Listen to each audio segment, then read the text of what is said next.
इनके चेहरे की मुस्कुराहट बता रही है कि इनकी तपस्या पूरी हो चुकी है। अन्य असुरों के साथ मैंने भी इन पर आक्रमण किया था। यदि गरुड़ ने इन्हें बता दिया कि मैं यहीं पर हूं तो कहीं ऐसा ना हो कि ये मुझे श्राप देकर भस्म कर दे। नहीं नहीं, ऐसा नहीं हो सकता।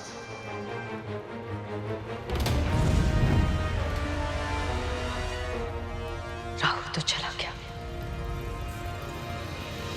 पर मुझे यही रुकना होगा, ये जानने के लिए कि इनके आगे की योजना क्या है।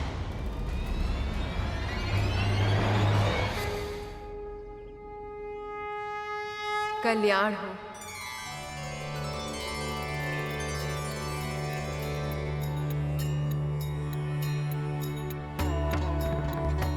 आज मैं बहुत प्रसन्न हूँ दीदी। इतने वर्षों बाद आपसे मिल रही हूँ, और वो भी उस दिन जिस दिन मेरे पुत्रों को स्वयं प्रभु विष्णु ने जीवन का वरदान दिया है। आपकी मुस्कुराहट बता रही है आपकी तपस्या सफल हुई। हाँ विंता, पर तुम्हारे पुत्र गरुड़ की सहायता के बिना ये संभव ही नहीं होता।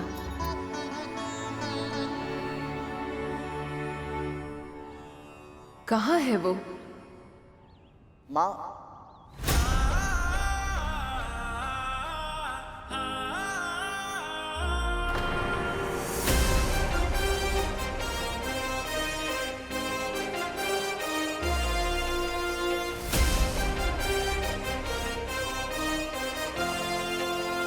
प्रणाम दीदी माँ।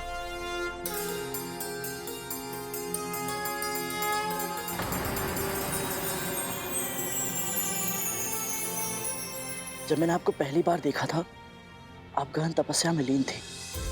वैसे तो मेरी भेंट आपसे दूसरी बार हो रही है, परंतु मेरा मन पहली बार जैसा उत्साह अनुभव कर रहा है। और सच बताओ दीदी माँ, आपकी तपस्या की अद्भुत सात्विकता मैंने स्वयं अपनी आंखों से देखी है। और आज आपको सामने पाकर मैं सचमुच धन्य हुआ।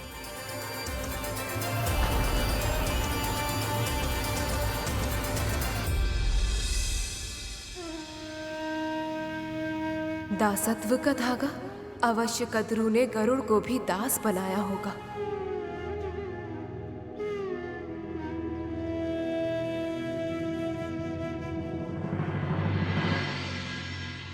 मैं तुमसे ही भेंट करने के लिए आई हूं।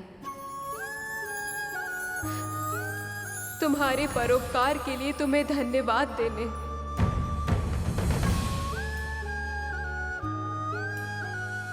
आप पुत्र भी कह रही हैं और धन्यवाद भी दे रही हैं। मैंने कुछ नहीं किया दीदी माँ, जो भी हुआ है बस प्रभु विष्णु की इच्छा से ही हुआ है।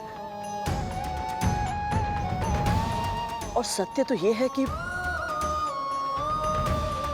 मुझे आपको धन्यवाद कहना चाहिए, क्योंकि आपके दर्शन करने के बाद ही दीदी माँ के माध्यम से मुझे अपनी माँ के दासत्व के बारे में सब कुछ पता चला।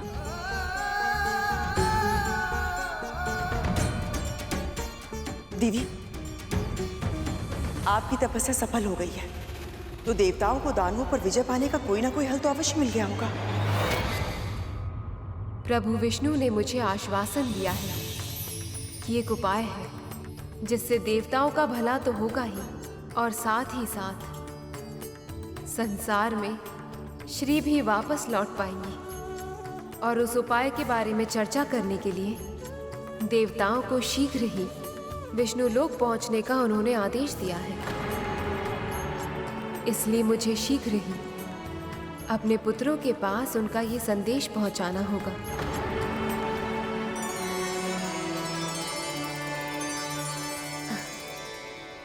विंता, तुम्हारा पुत्र शक्तिशाली तो है ही, और इसका अनुभव मैं पहले ही कर चुकी हूँ। परंतु मैंने ये सुना है कि ये बहुत दूर की यात्रा बहुत कम समय में कर सकता है।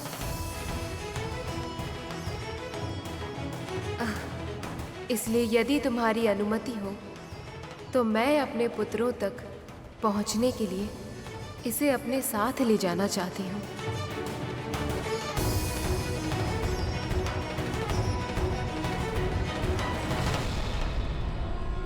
अपने पुत्र के पास जाने के लिए इन्हें गरुड़ की क्या आवश्यकता?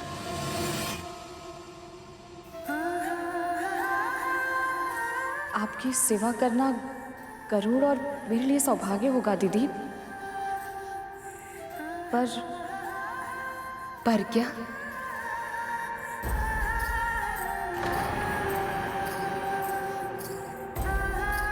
परंतु अपनी माँ की अनुमति से भी अधिक मुझे महारानी की अनुमति की आवश्यकता है। मैं इनका दास जो हूं,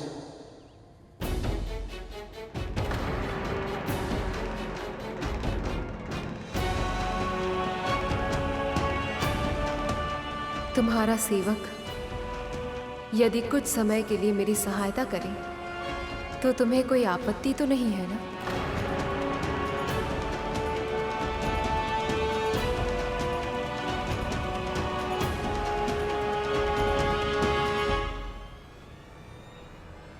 नहीं नहीं दीदी, मुझे भला कोई आपत्ति क्यों होगी?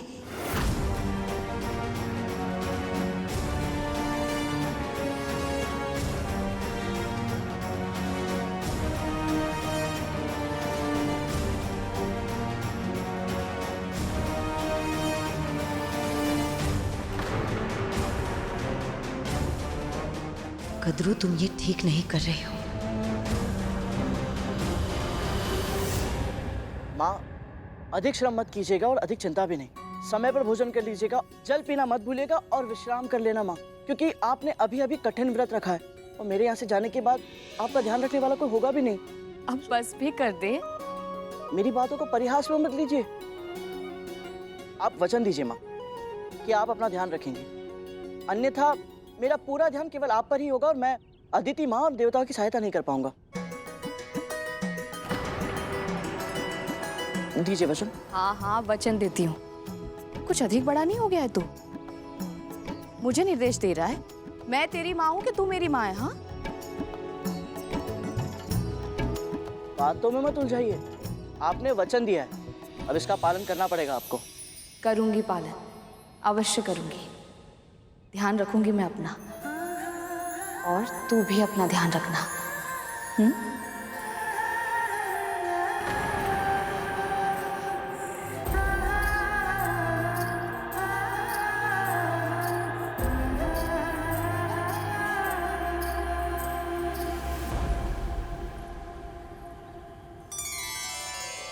मैंने तुम्हारी जैसी कल्पना की थी, तुम वैसे ही हो।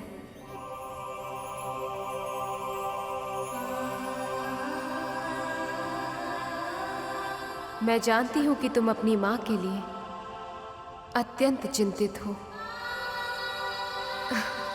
पर मुझे ऐसा आभास है कि शीघ्र ही तुम्हारे कष्टों के दिन बीतने वाले हैं। और प्रभु विष्णु ने चाहा तो मेरे पुत्रों के उद्धार के साथ साथ तुम्हारी मनोकामना भी अवश्य पूरी होगी।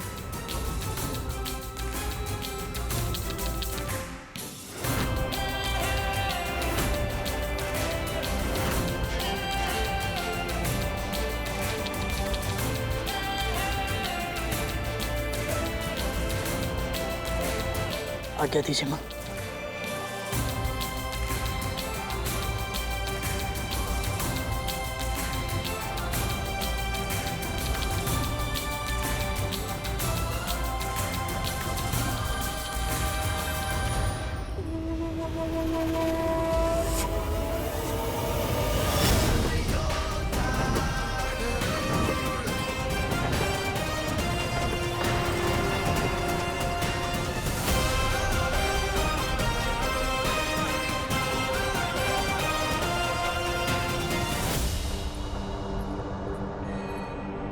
गरुड़ को अदिति माँ के साथ जाने की आज्ञा क्यों दी माँ आपने?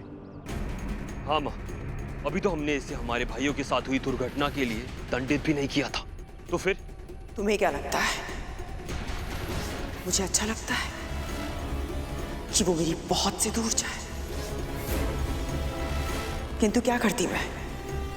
अदिति दीदी का व्यक्तित्व ही कुछ ऐसा है कि मैं चाहकर भी मना नहीं कर पाई उन्हें।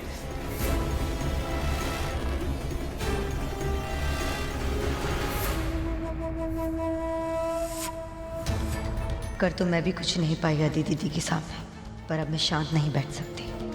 मुझे शीघ्र ही बलि को बताना होगा कि अदिति दीदी की तपस्या सफल हो गई है और देवता विष्णु से भेंट करने जा रहे हैं।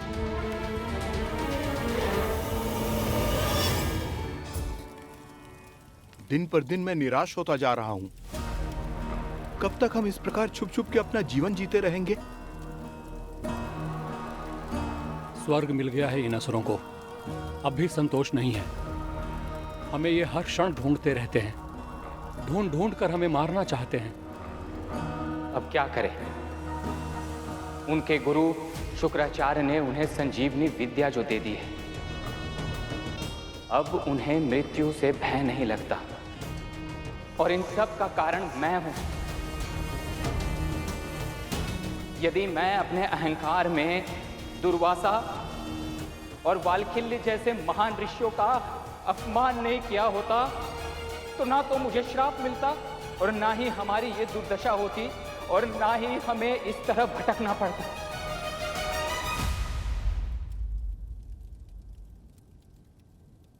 और अब छिपने की व्यवस्था के कारण हम इस संसार से इस तरह कट चुके हैं कि अधिकतर समय तो पता ही नहीं चलता कि आखिर बाहर संसार में हो क्या रहा है।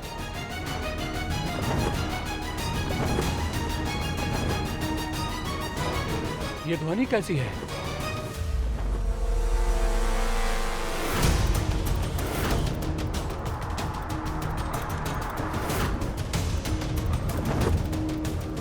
इतनी तीव्र गति किसकी हो सकती है? मेरू पर्वत तो वो स्थान है जहां पर पापी अपना पांव तक नहीं रख सकता। फिर ये कौन मायावी राक्षस आ गया?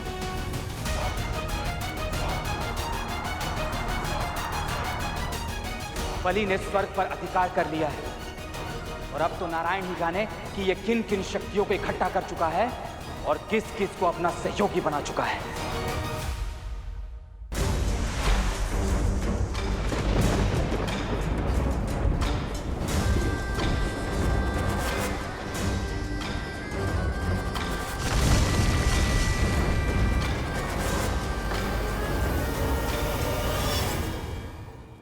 अवश्य ही ये कोई शत्रु है। अगर हम इसे जीवित छोड़ देंगे तो ये हमारे इस गुप्त स्थान के बारे में असुरों को जाके बता देगा। इसका सामना करना होगा, अंत करना होगा इसका।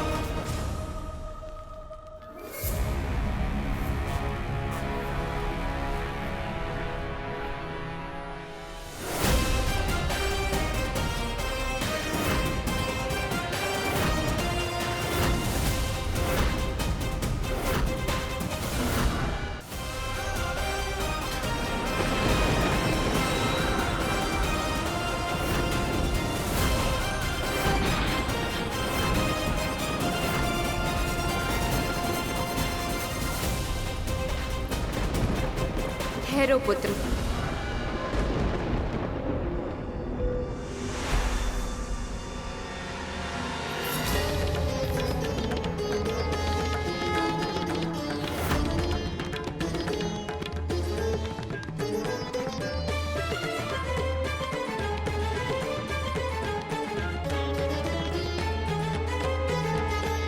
प्रसन्न भव, विजयी भव।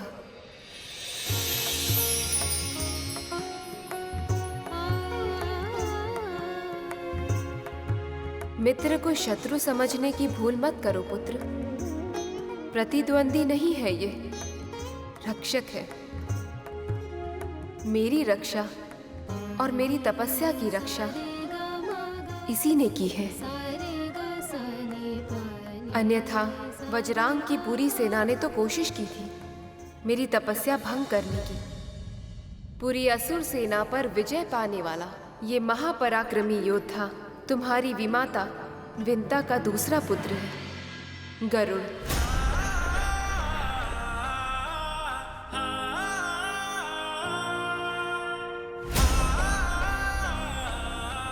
हम भगवान विष्णु से प्रार्थना करते हैं कि ऋषि कश्यप को अगली संतान के रूप में ऐसा पुत्र देना जो इंद्र से सहस्त्र गुना अधिक शक्तिशाली और बुद्धिमान हो, जो प्रत्येक अहंकारी के अहंकार का नाश करे।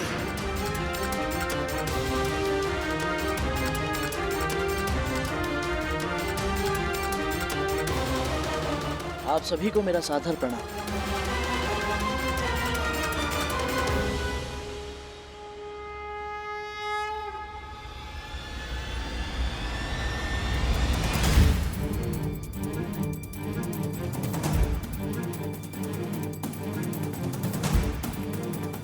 ऐसा क्यों लग रहा है जैसे देवताओं के राजा इंद्र मुझे देखकर प्रसन्न नहीं है?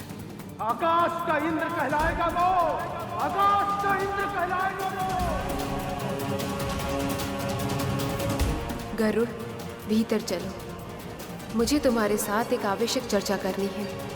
जी अदिति माँ।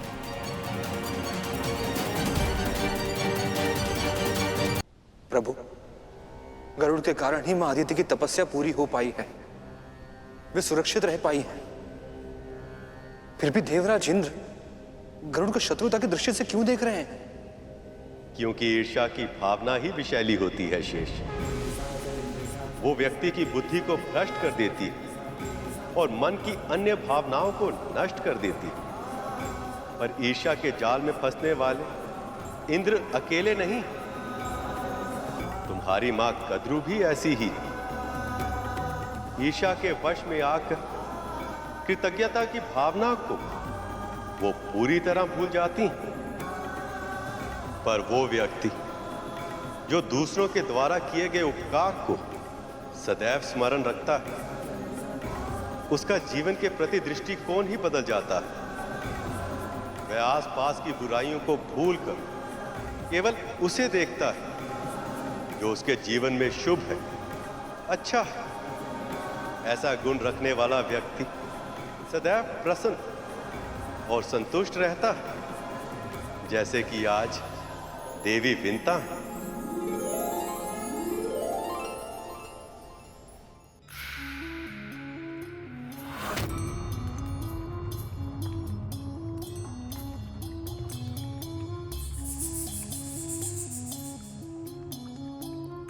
उपटन में महुआ मिला है क्या? मैं समझी नहीं दीदी। इसके पहले भी तेरा पुत्र कई बार तुझसे दूर जा चुका है, किंतु उसकी अनुपस्थिति में पहली बार तुझे इतना प्रसन्न देख रही हूं मैं। हाँ दीदी, इस बार की तो बात ही कुछ भिन्न है। इस बार मैं गरुड़ के लिए चिंतित नहीं हूँ, प्रसन्न हूँ, क्योंकि अदिति दीदी उसे प्रभु विष्णु का संदेश पहुंचाने के लिए अपने साथ लेकर गई हैं। और आप तो जानती हैं ना, कार्य कितना भी साधारण क्यों ना हो, यदि उसमें प्रभु विष्णु का नाम जुड़ा हो तो वो अपने आप ही महत्वपूर्ण बन जाता है। और यदि अदिति दीदी जैसी सात्विक प्रकृति की स्वामिनी किसी को अपनी सेवा का अवसर दे तो इसके पीछे कोई अच्छी भावनाएं छुपी होगी।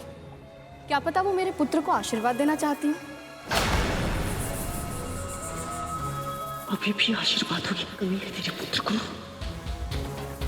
आज तक जो मिले वो पर्याप्त नहीं है क्या? मेरा वर्थ नहीं। जा यहाँ से। वन से लकड़ी लेकर आओ, महाभोग की तैयारी करो।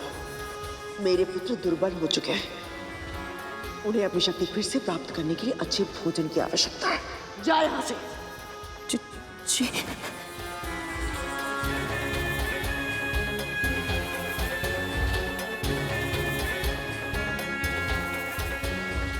समय आ गया है, ये संसार मेरे पुत्रों को महत्व दे,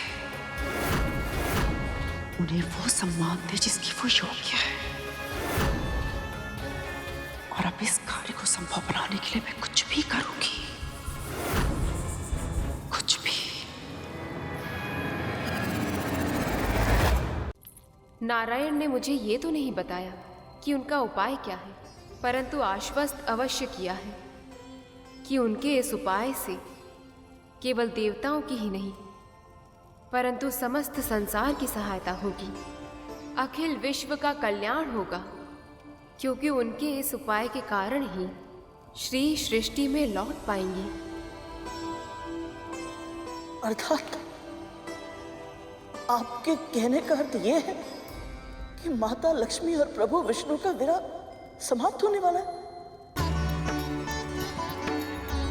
वो दोनों फिर से एक होने वाले हैं। ये तो बहुत ही शुभ समाचार है दीदी माँ। हमें शीघ्र ही विष्णु लोक की ओर प्रस्थान करना चाहिए। शीघ्रता में किया हुआ कार्य हानिकारक भी हो सकता है गरुड़। पहले से ही असुर हमें चारों ओर खोज रहे हैं और अब तो दीति माँ और राहु को भी पता चल गया है कि माँ की तपस्या पूरी हो गई है। रही बात प्रभु विष्णु की ओर प्रस्थान करने की, तो प्रभु विष्णु ने स्वयं हमें अपने लोक में आने का आदेश दिया है। और यदि असुरों ने हमें ढूंढ लिया और हमारे ऊपर आक्रमण कर दिया तो हम चाहे भी तो उनका सामना नहीं कर सकते। यदि हम उनको मार भी दें तो वो तो राक्षस हैं। संजीवनी विद्या से वो फिर से जीवित हो जाएंगे और फिर हमारा क्या होगा? वही जो नारायण चाहेंगे। और वैसे भी जब वो हमारे साथ है तो हमें किस बात की चिंता? सही कह रहा है गरुड़। तुम सब एक काम करो, तुम सब इसी क्षण नारायण के पास जाओ और गरुड़ को भी अपने साथ लेकर जाओ। पूरी असुर सेना का सामना किया है इसने, कुछ तो विशेष है इसमें। हो सकता है कि इसका साथ तुम सब में फिर से साहस का संचार कर दे। जो आज्ञा मां।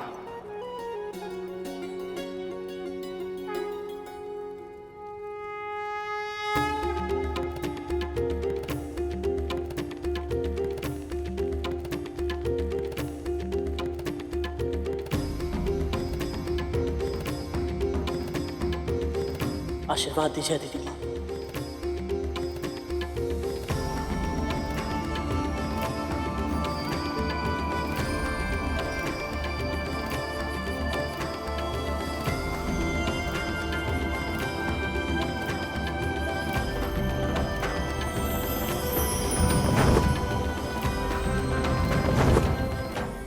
गति तुम्हारी शक्ति है, हृदय में साहस है, आत्मा अच्छाई की प्रतीक है और तुम्हारे पंखों में है आशा, समस्त संसार की आशा। एक मां का आशीर्वाद है, नारायण की प्रेरणा से अपनी मां के गर्व का कारण बनो तुम। प्रभु विष्णु का वाहन बनो तुम।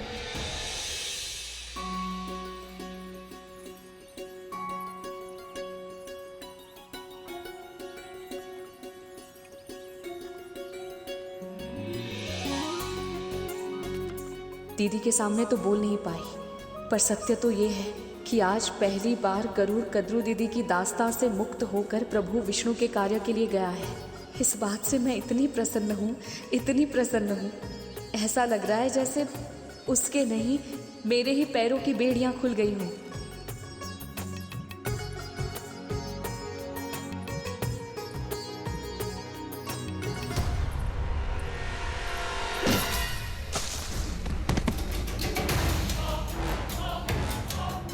क्या दिखाई नहीं देता?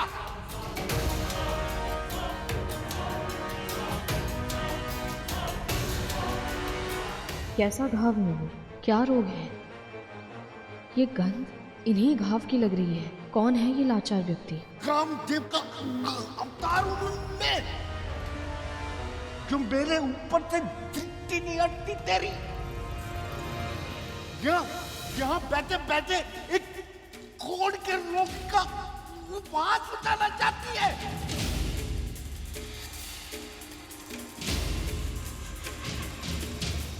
क्षमा कीजिएगा बाबा। वट वृक्ष की तरह जड़कर खानी क्यों है? चल भाग यहाँ से, भाग।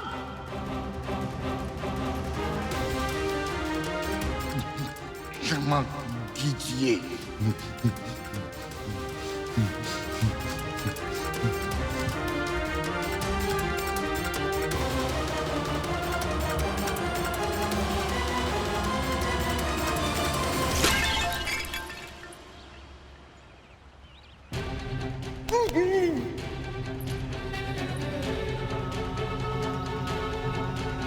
गड़ा नहीं फूटा, भाग्य फूट गया मेरा। आयु में शांति से तो कुछ जल भी नहीं पी सकता।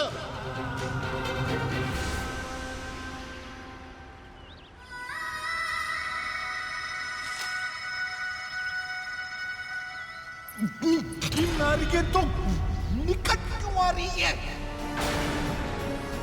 खाना जाए यहाँ से। क्या दयालु बनने का स्वांग मत कर। खाना जाए यहाँ से, जाओ। कैसे व्यक्ति हैं ये? मैं सहायता करना चाहती हूँ, फिर भी क्रोधित हो रहे हैं, पर मैं इन्हें प्यासा भी तो नहीं छोड़ सकती।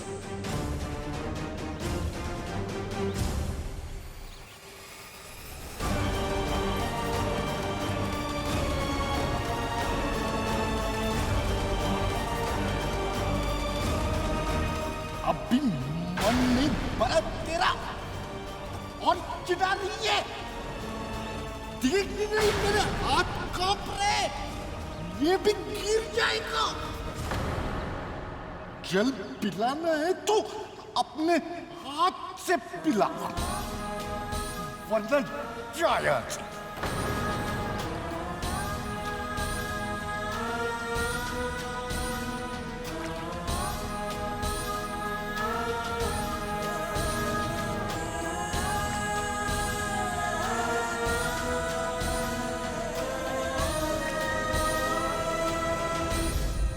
ये वृद्ध व्यक्ति तो बहुत ही निष्ठुर है।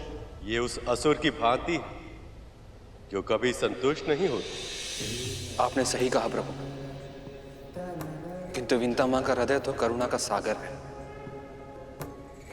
किसी के भी कष्ट का आभास पाता है तो क्षण भर में पिघल जाता है। पर आज उनकी करुणा नहीं, सेवा की परीक्षा होगी। हाँ शेष, अब देखना ये है कि क्या देवी विनता अपनी सेवा से उस वृद्ध का हृदय पिघला पाती हैं या नहीं। पर यह सब बाद में, अब तुम अपने प्रिय भाई से मिलने की तैयारी करो।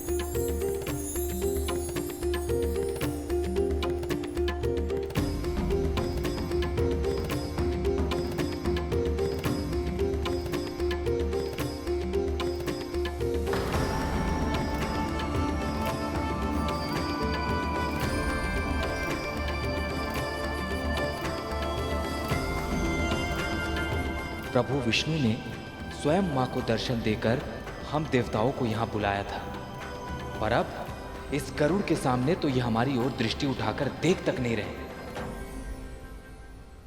प्रभु, मैं बता नहीं सकता, इस तरह आपको शेषनाग भैया की शैया पर विश्राम करते देख मुझे कितनी प्रसन्नता हो रही है। ऐसा लग रहा है जैसे ये सौभाग्य मेरे बड़े भैया को नहीं, स्वयं मुझे प्राप्त हुआ है।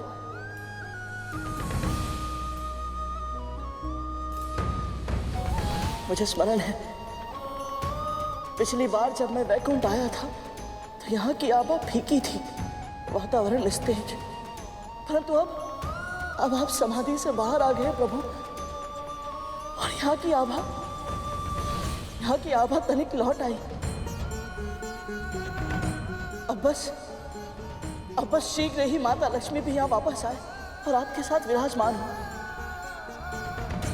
माँ के वर्णन के अनुसार वैकुंठ की जो छवि मेरी मन की आंखों ने बचपन से देखी थी वो पूरी हो जाए।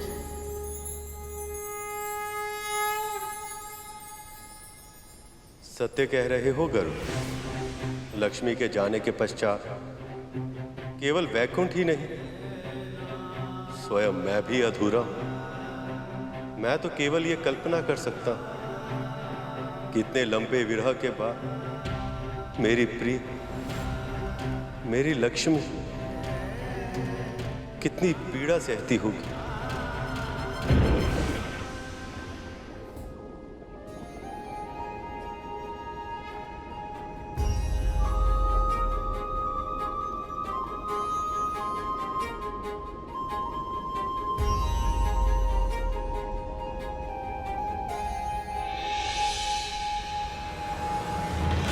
प्रभु,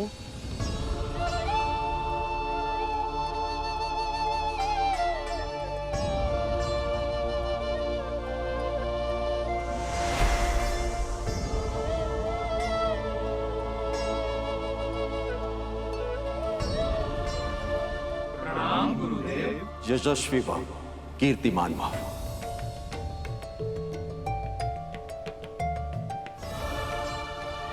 प्रभु विष्णु जब जब ऐसे गहन विचारों में लीन होते हैं, तब तब सदैव ही कोई ना कोई उपाय, कोई ना कोई विचार उत्पन्न होता है जो सृष्टि को पूरी तरह से परिवर्तित कर देता है।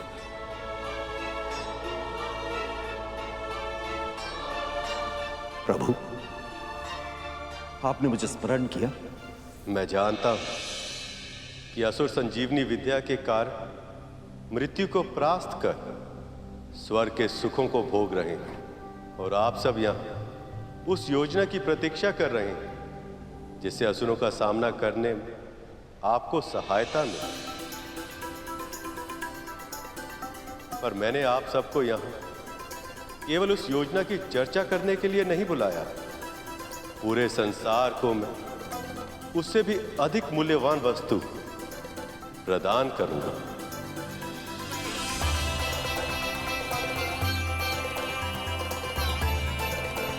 महर्षि दुर्वासा के श्राप के बाद देवी लक्ष्मी के साथ साथ कामधेनु, ऐरावत, उच्च श्रवा, रंभा और अनेक अन्य रत्न भी स्वेच्छा से समुद्र के भीतर समा गए थे, और अब उन्हें वापस लाने के लिए, संसार के कल्याण के लिए आप सबको मिलकर क्षीर सागर का मंथन करना होगा।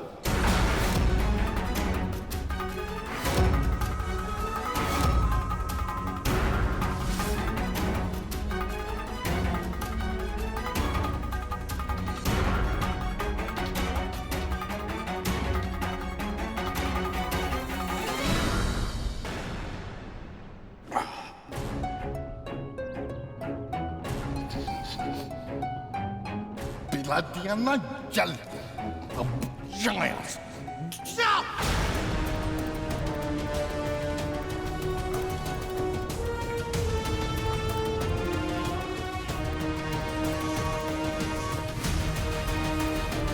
कीड़े पड़े तुझे, पशु नोच नोच के खाए तुझे। कितने कृतघ्न व्यक्ति हैं ये।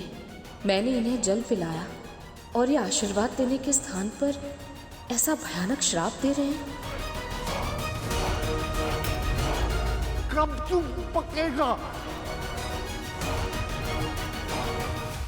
और कब तू मेरी झोली में गिरेगा ताकि मैं तुझे उठाऊं और खाऊं। भूख के मारे मेरे प्राण जा रहे हैं। तो रह तू, परोपकार का भाव ही नहीं है। वृद्ध पर तुझे दया नहीं। हे प्रभु, बहुत बड़ी भूल हो गई मुझसे। मैंने इन्हें कृतघ्न कह दिया, जबकि ये तो इस आम के फल से बात कर रहे थे।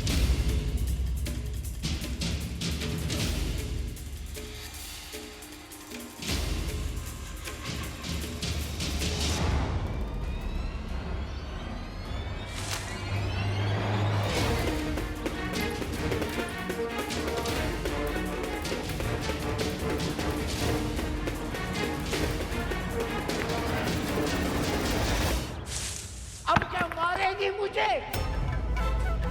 सीधे सर फोड़ दे मेरा।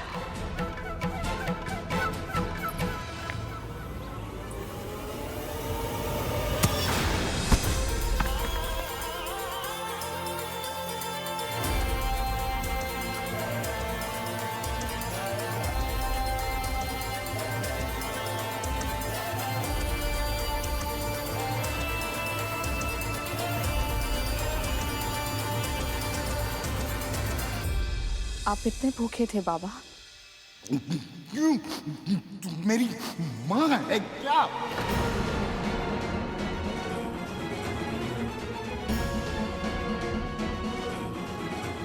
भूख से मेरे प्राण आज निकले या कल? तुझे क्या? ऐसा क्यों कह रहे हैं आप? सच सुनने में खास तो रहा है, कड़वा है पर सच है। मैं कैसे जी रहा हूँ जब तेरे प्रभु को इसकी चिंता नहीं, तो तुझे क्या है? ऐसा नहीं है बाबा, मेरे प्रभु विष्णु किसी के कष्ट से अनभिज्ञ नहीं है। प्रभु, तेरे प्रभु मुझे सिखा रही है? सूर्य को उगते और अस्त होते मैंने तुझसे कहीं अधिक देखा है, समझी? यदि तेरे विष्णु में दया होती तो इस तरह इतने भयानक रूप के साथ मैं अकेला मृत्यु की प्रतीक्षा नहीं कर रहा होता, समझी?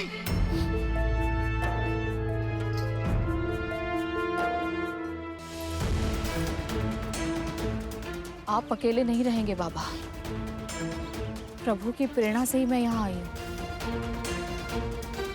आप मेरे साथ मेरे घर चलिए। बकवास कर रही मेरा? नहीं बाबा। इतनी दूर है तेरा घर? लगभग 1 कोस दूर। 1 कोस? कैसे जाऊंगा मैं इन पैरों से? बाबा, मैं स्वयं आपको लेकर चलूंगी, आपको कोई कष्ट करने की आवश्यकता नहीं होगी। हाँ? रास्ते में छोड़ दिया तो?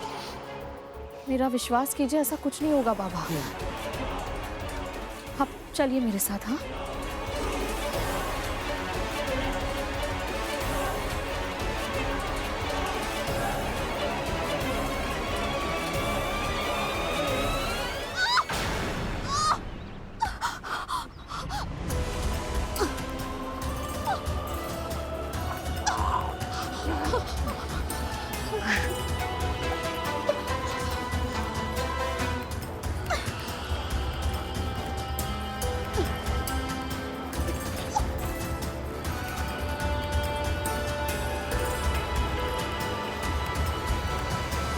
इतने विशाल क्षीर सागर का मंथन होगा कैसे प्रभु?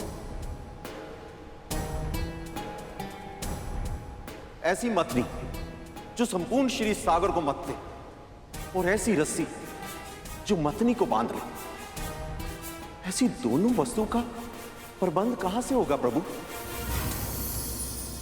और यदि हम सब ये प्रबंध कर भी लें तो मथनी का संचालन करने के लिए बहुत अधिक बल की आवश्यकता होगी। आप सत्य कह रहे हैं देवराज, और इसी कारण ये कार्य आप देवता अकेले नहीं कर सकते। इसके लिए आपको असुरों की सहायता लेनी होगी। समुद्र मंथन को संभव बनाने के लिए असुर सम्राट बलि से संधि करनी होगी।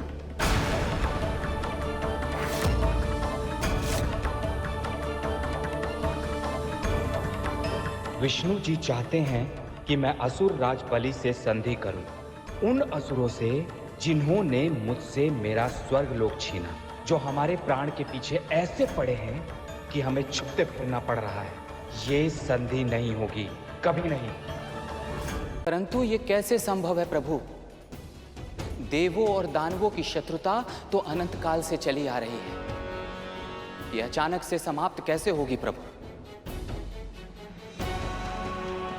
जब तक सत्ता और शक्ति के शीर्ष पर देवता विद्यमान थे, तब तक असुरों से अपनी कोई भी बात मनवाना हमारे लिए संभव था। परंतु आज तो सत्ता और शक्ति असुरों के पास है। वो ऐसा कोई भी कार्य क्यों करेंगे जो देवताओं को शक्तिशाली बना रहा हो? असुर राज बलि अन्य असुरों से भिन्न है गुरुदेव। ईश्वर भक्त है वो। मैंने स्वयं देखा है। मैंने स्वयं उन्हें महादेव की पूजा करते हुए देखा है। मुझे लगता है संभावना प्रबल है कि वो अरे असुरों के बारे में जानते ही क्या हो तुम? अरे तुमने तो केवल एक बार युद्ध किया है उनके साथ, पर हमने वर्षों तक बार बार पराजित किया है उन्हें। परंतु अब परिस्थिति बदल गई है। जब तक उनके पास संजीवनी विद्या है, वो हमारी सहायता कभी नहीं करेंगे, कभी नहीं।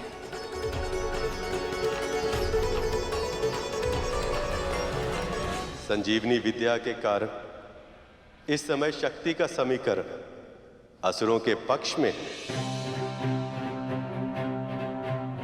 पर यदि कोई ऐसी वस्तु हो जिससे शक्ति का समीकरण संतुलित हो जाए, तो आपके कहने का अर्थ क्या है प्रभु? समुद्र मंथन में एक ऐसी वस्तु भी उत्पन्न होगी जिसकी शक्ति संजीवनी विद्या से भी अधिक होगी।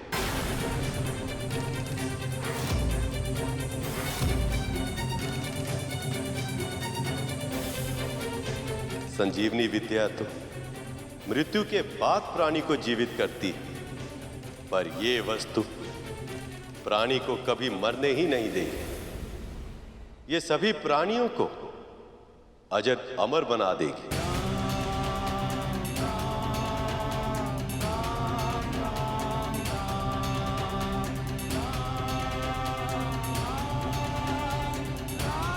प्रभु, ऐसी कौन सी वस्तु है ये?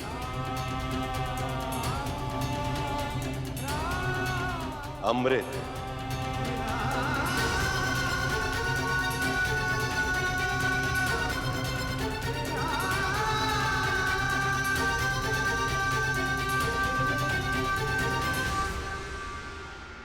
अमृत? जी देवराज, ये सत्य है।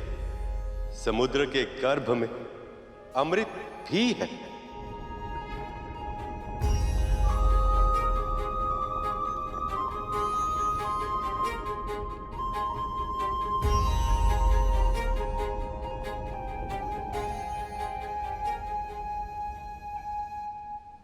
प्रभु, ये अमृत हमें ही मिलना चाहिए, क्योंकि संजीवनी विद्या के कारण असुरों के प्राण मृत्यु के बाद भी लौट आते हैं और हमारे पास उनका सामना करने के लिए कोई उपाय नहीं है। और यदि हमारे समुद्र मंथन के बाद निकला हुआ अमृत भी दानवों को मिल गया तो हमारी समस्या बढ़ जाएगी प्रभु।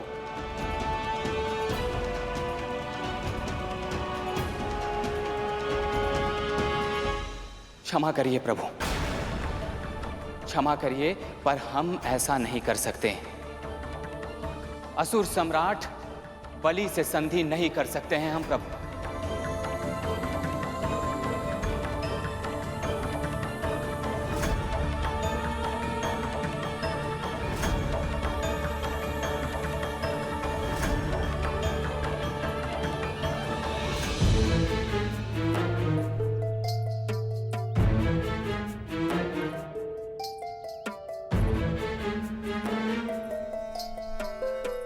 बाबा, आप यहाँ आइए, आइए। यहाँ बैठिए। यहाँ क्यों बिठा दिया? तू तो मुझे भीतर ले जा रही थी ना। बाबा मैं आपको अवश्य भीतर ले जाऊंगी, बस एक बार अंधेरा हो जाए तब तक आपको यहीं प्रतीक्षा करनी होगी। अंधेरा होने के बाद अगर भीतर नहीं ले जाना था तो इतना कष्ट देकर मुझे इतनी दूर जंगल से क्यों लेकर आई? बाबा आप थोड़ा शांत हो जाइए, अगर किसी ने सुन लिया तो। सुन लिया तो सारी सुख सुविधाएं सामने देखने के बाद भी नरक जैसी अवस्था में यहाँ बैठा रहूंगा। मुझे कैसा लगेगा? कैसा लगेगा? ये महल मेरा नहीं है बाबा, ये मेरी बड़ी बहन का है। मैं तो केवल एक दासी हूँ। पर आप चिंता मत कीजिए, मैं आपको अपनी कुटिया में लेकर जाऊंगी। बस संध्या तक प्रतीक्षा करनी होगी। कुटिया में ले जाएगी? वहां मुझे कौन सी सुख सुविधा मिलेगी? वहां तो बिछोना भी मेरी पीठ में चुभेगा। इससे अच्छा तू मुझे वापस वही जंगल में छोड़ दे। मैं आपका पूरा ध्यान रखूंगी बाबा, आप बस शांत हो जाइए। यदि मेरी स्वामिनी को पता चल गया तो वो ना आपको यहाँ रहने देंगी ना मुझे। वृंदा, तू लकड़ियां लेने गई है या वृक्ष उगाने? हे नारायण, लकड़ियां तो वहीं छूट गई, अब क्या होगा? अपनी स्वामिनी का स्वर सुनकर इतनी श्वेत पड़ गई तू। ऐसी दशा तो तेरी तब नहीं हुई जब इतने कष्ट देकर मुझे तू इतनी दूर से लेकर आई। अपनी स्वामिनी से इतना डरती है तू, मुझे अपने साथ कैसे रखेगी? हाँ बाबा, मैं आपको वचन देती हूँ, मैं आपको अपनी कुटिया में अवश्य ले जाऊंगी, बस अंधेरा होने के बाद। यदि तेरी स्वामिनी ने मुझे यहाँ से निकलवा दिया तो? ऐसा नहीं होगा बाबा, मेरी बहन के मुख से कड़वे वचन अवश्य निकलते हैं, पर वो हृदय से बुरी नहीं है।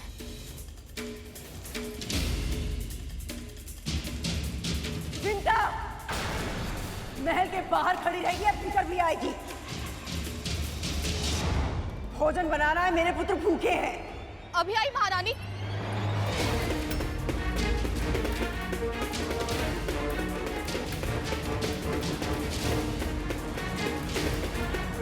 शीघ्र लौट आना।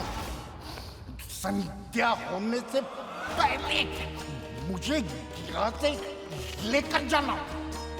यदि ऐसा नहीं किया तो ऐसा श्राप दूंगा, तेरा बाकी का जीवन और भी अधिक कष्टों से भर जाएगा, समझी?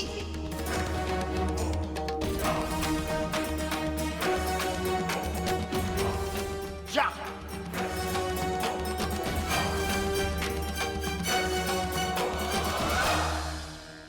वन जाने से पहले ये इतनी प्रसन्न थी कि अब जीवन में कुछ भी बुरा क्यों ना हो जाए, इस पर कोई प्रभाव नहीं पड़ेगा। किंतु अचानक ये थर थर कांप रही है। ऐसा क्या हुआ इस बीच? आप ये संधि करने से मना कैसे कर सकते हैं देवराज? यदि ये संधि नहीं हुई तो समुद्र मंथन भी नहीं होगा और अमृत देवताओं को भी नहीं मिल पाएगा।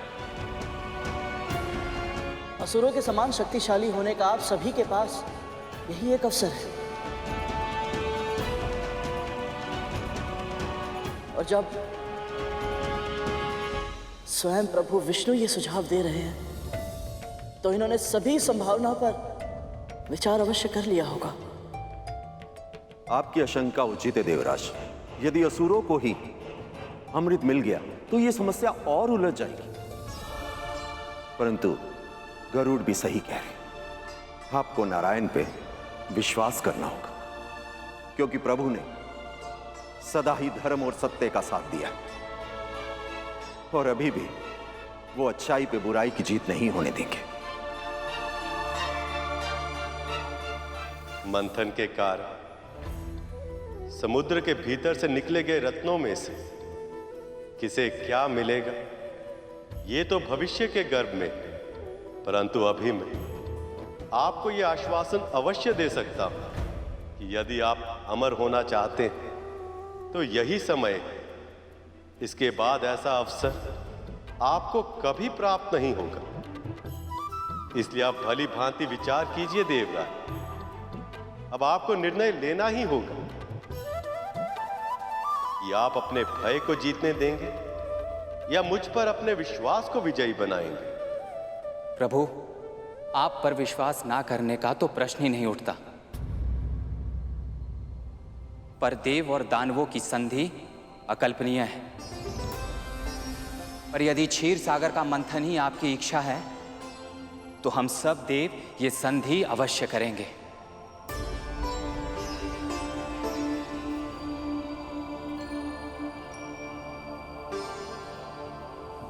हम आपकी आज्ञा का पालन अवश्य करेंगे नारायण। आशीर्वाद दीजिए प्रभु। कल्याण हो।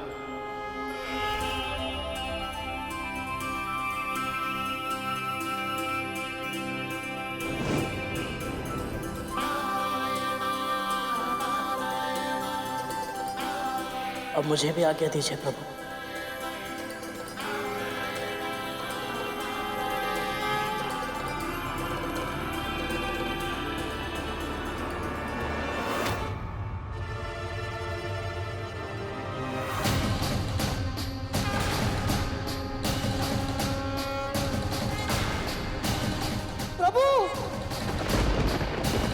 प्रभु,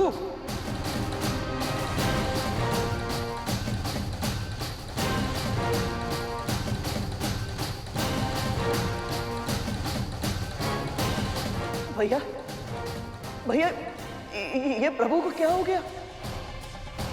प्रभु इतने दुर्बल क्यों दिखाई दे रहे हैं? मां लक्ष्मी के वियोग में न केवल प्रभु विचलित हैं, किंतु दुर्बल भी हो रहे हैं।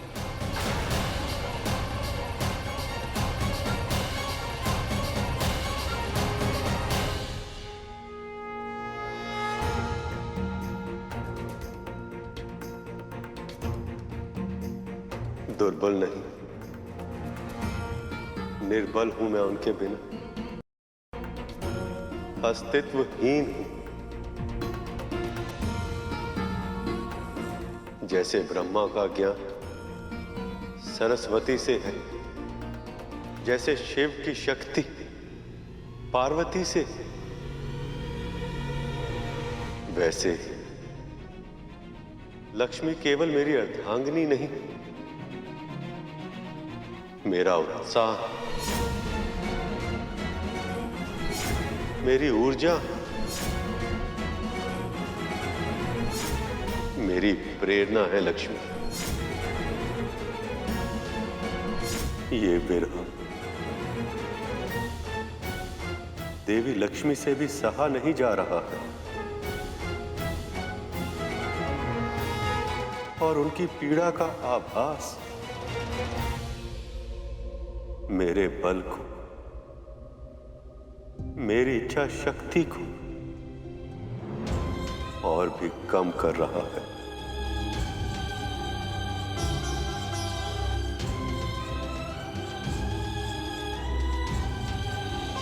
लक्ष्मी,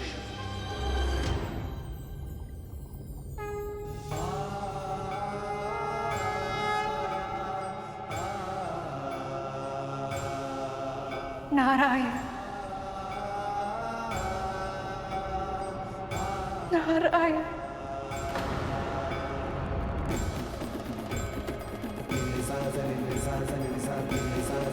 विरह की यह पीड़ा असहनीय हो रही है। यदि शीघ्र ही आप उनसे नहीं मिले या आपने कोई संकेत नहीं दिया कि मेरी ये प्रतीक्षा समाप्त होगी, प्रभु मेरे श्वास रुक जाएंगे। संवेदना से शून्य, मात्र पत्थर बनकर रह गई हूं मैं। स्वामी। प्रभु, जब आप और माता लक्ष्मी एक दूसरे के बिना इतने कष्ट में हैं, तो आप दोनों एक क्यों नहीं हो जाते? क्यों एक ऋषि के श्राप के कारण इस तरह विवश है आप? जिन नियमों के अनुसार ऋषियों के श्राप का मान संसार के सभी जीव जंतु, मनुष्य, यहां तक स्वयं ईश्वर को भी करना पड़ता, वह सारे नियम मैंने ही बनाए। यदि मैं ही उन्हें तोड़ दूंगा तो शेष सभी उसका पालन कैसे करेंगे? श्री को इस संसार में लौटाने के लिए, देवी लक्ष्मी को विष्णु लोक में उनका स्थान फिर से दिलाने के लिए जो आवश्यक है, वो सब करने के लिए अपनी ऊर्जा का अंतिम कण भी प्रयोग कर रहा हूं मैं। किंतु हर बीते क्षण के साथ ये मेरे लिए और भी अधिक कठिन हो रहा है। मुझे तो भय है कि लक्ष्मी के साथ के बिना मैं ये कार्य पूरा कर भी पाऊंगा या नहीं।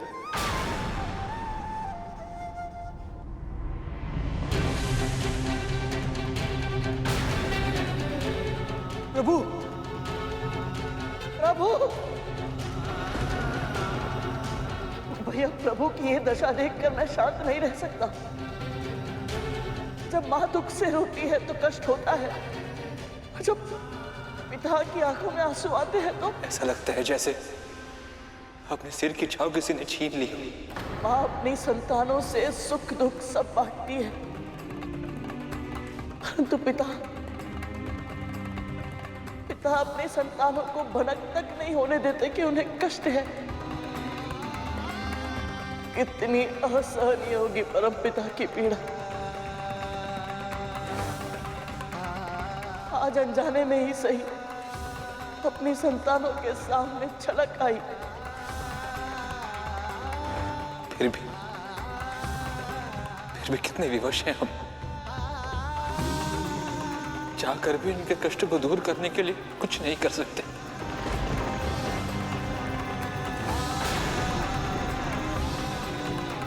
मैं कर सकता हूं भैया।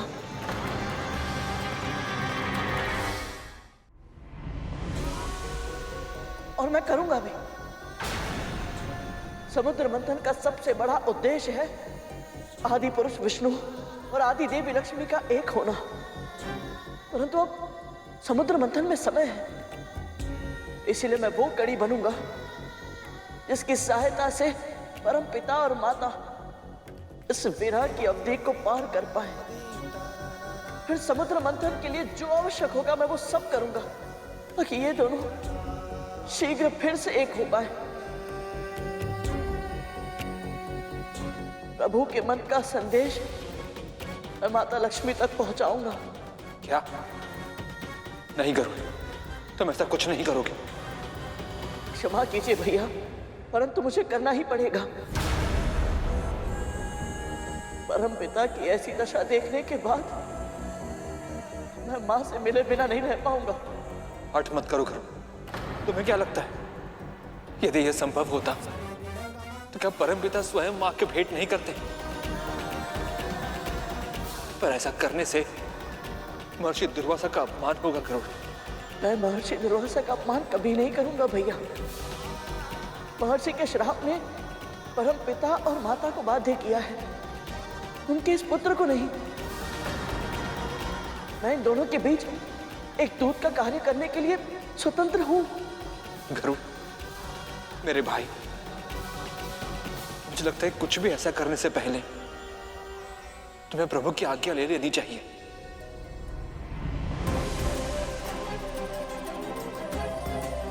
नहीं भैया,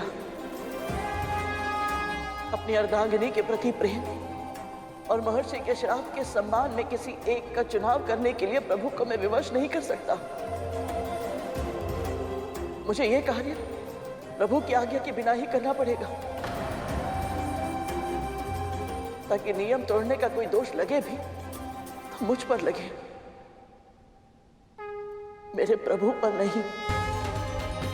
मान जाइए भैया, एक पुत्र को उसकी मां से मिलने के लिए मत रोकिए। पर गरुड़, माता तक पहुंचने के मार्ग कठिन है, तुम्हारे प्राण भी संकट में पड़ सकते हैं। प्रभु विष्णु और माता लक्ष्मी के विरह की पीड़ा के समक्ष मेरी मृत्यु तुच्छ है। इनका संदेश एक दूसरे तक पहुंचाने के लिए ये पुत्र सहस्त्र बार अपने प्राण न्यौछावर कर सकता है भैया।